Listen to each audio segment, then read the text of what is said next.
Hi, welcome to Downshift. My name is Matt. And this is one of the most, if not the most, popular luxury cars in America.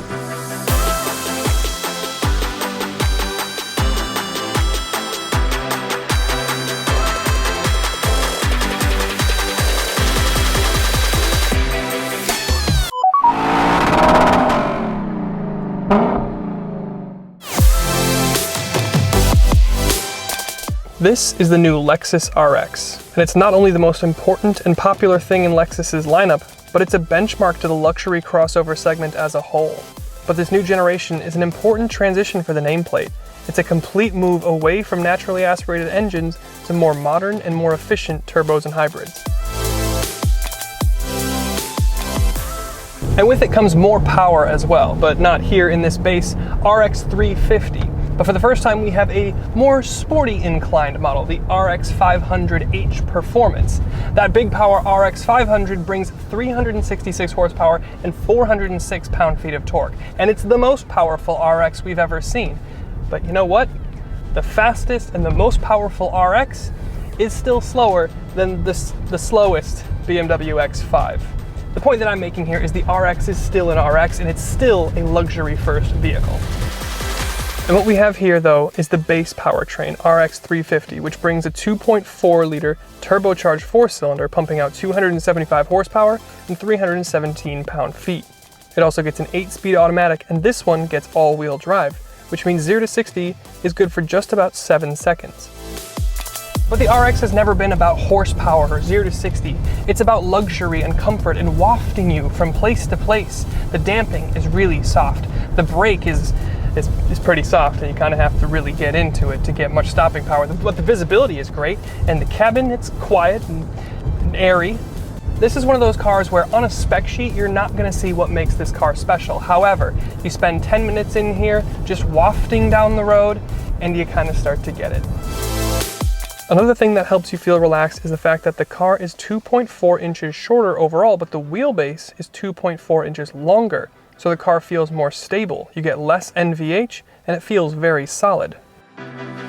So all is right with the world then. The RX is still soft and easy. It swaddles you in luxury and manages to give you a nice relaxed feeling behind the wheel, which is something that I'm not taking for granted these days. The main difference is now that you can have all the same things, but with better fuel economy, a little fully electric range in some cases, and in almost all cases, more power. And in every single case, it does all of these things with a slightly weirder face. So let's step outside and I'll show you what I mean. Now, the design changes that they've made for this generation are subtle, but they are changes that have left me feeling like I kind of miss the old one. But I kind of always feel this way when we first see new designs of cars, with some exceptions here and there, so it's just my opinion and I could warm to it, but let's talk about the way that this thing looks. The facts are you have a new grille dominating the face that kind of bulges out at the top and then waterfalls the spindle design down. I do like the way the grille gradients into the rest of the front bodywork. You have very similar headlights from last year, and that's pretty much it from the front. Around the side there are 21-inch gunmetal wheels wrapped in Goodyear all-season tires, and they look expensive and classy and fitting of the car. Down the rest of the body you have a more sculpted design with a dramatic lower wave design that enshrouds the rear wheels. But you also have the typical floating C and D pillar design. The rear might be my favorite, with the sloping roof terminating in the curving full-width tail bar. The light bar gradients into the bodywork on the ends with little Lexus L's in a very cool and sophisticated way. You have Lexus spelled out rather than the typical L, and then you have some subtle accenting in your lower fascia. And I know I said I liked the previous generation design more than this one, but that doesn't mean that this is a bad design. I just really liked the design of the last one. But the changes that they have made have been practical in nature. They shortened the car and just got rid of some useless overhangs, so it doesn't make the interior any less spacious by shrinking it about 2 inches. And then extending the wheelbase another 2.4 inches gives it a better, more confident stance, and you end up with more interior space. So let's jump in and take a look at that. And then the interior here is where Lexus typically shines, and that's kind of the point here with this RX. We mentioned that the car overall is a bit shorter, but it doesn't result in any less interior space. And we talked about the wheelbase being longer, which gives you a little bit more legroom in the rear seat. So overall, it's just better packaged than it was last year. And then there's the packaging itself. I've always been a fan of the materials and build of Lexus's, and here's no different. It's solid and it feels expensive in here.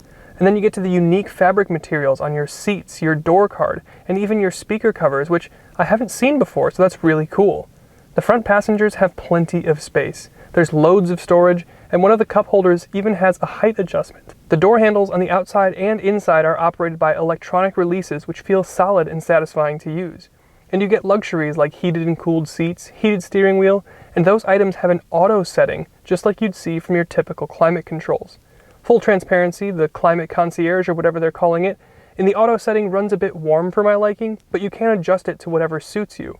But speaking of the climate controls, they're screen operated, as many are now, but they are a bit too slow to respond, so I find myself quickly scrolling past the number that I want, and then having to watch closely, take my eyes off the road to get it completely dialed in to the temperature that I really want to set. And then we might as well talk about the tech.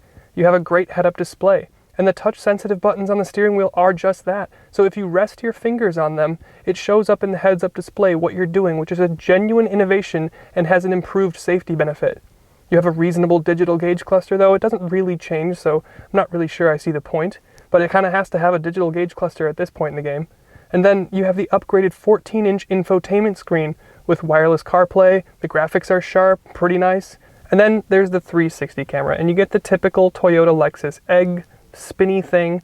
And then the normal 360 cameras are familiar Toyota with resolution rearward that I don't think fits a luxury product, but the front cameras are actually pretty good. Your driver assist suite is pretty solid, not industry leading, but good enough to be helpful. But that leads me to the most irritating thing about this car. Behind the steering wheel, on your steering column, is a driver monitor, the eyeball watcher. But if you ever drive with your hand at the top of the wheel, whenever you turn the car, it's going to ding at you, even if the driver monitor is turned off. Maybe it's a user error thing, but I tried like 4 times to get it to stop, and no luck. But the rest of the cabin is really nice. You have an LC style shifter, which I love. You have a clean design, and you have an off-road mode for some reason. You don't have an eco or a sport mode, but you get an off-road mode. Weird. You do have a nice panel roof though, you have spacious rear seats, and you have heated and cooled rear seats. Your trunk is big and practical, and you have buttons to fold the seats from back there, but the buttons won't bring the seats back up. So, aside from the infuriating dinging that you get from the driver monitor, the cabin is really, really nice. And I should mention, this is a pre-production model, so maybe this is just one of those things that'll get worked out over the AR updates. It feels well built though, the design is clean without sacrificing too much practicality and usability, and it checks basically all the boxes that I have. So, let's wrap this RX up. So the new Lexus RX. There are new ingredients but a familiar recipe. One that will certainly keep RX buyers happy. Soft, comfort, and luxury in an easy to get on with package. However, with a lot more options for plug-ins, hybrids, etc., and with killing off the RXL 3-row for the incoming TX, the Lexus lineup should be stronger than ever. Thanks Lexus for letting us have a go, and we'll see you in the next one.